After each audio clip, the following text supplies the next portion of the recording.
Hello hi friends, ఇలా మా ఇంట్లో బెండకాయ కర్రీ. ముందుగా బెండకాయని శుభ్రంగా వాటర్ పోసి మంచిగా శుభ్రంగా కడుక్కోవాలి. కడుక్కున్న బెండకాయని చిన్న చిన్న ముక్కలుగా కట్ చేసుకోవాలి. సన్నగా కట్ చేసుకోవాలి.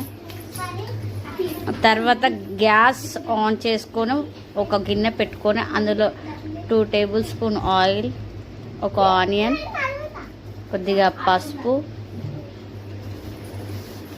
వేసి ఒకసారి పచ్చివాసన పోయేంత వరకు కలుపుకోవాలి.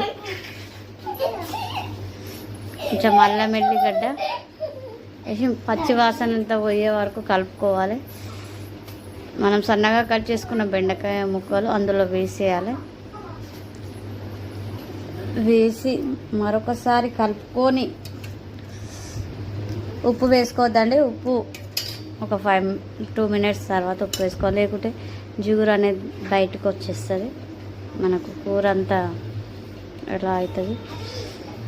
మనం కొద్దిసేపు అయినా ఉప్పు వేసుకుంటే మంచి బెండకాయ సపరేట్గా ఉంటుంది.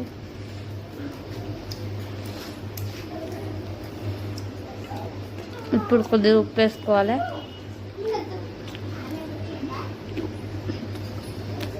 వేసుకుని అడుగంటకుండా కలుపుకోవాలండి.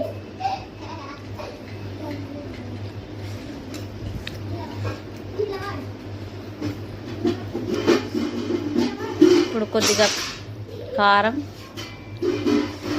2 టేబుల్ స్పూన్ కారం,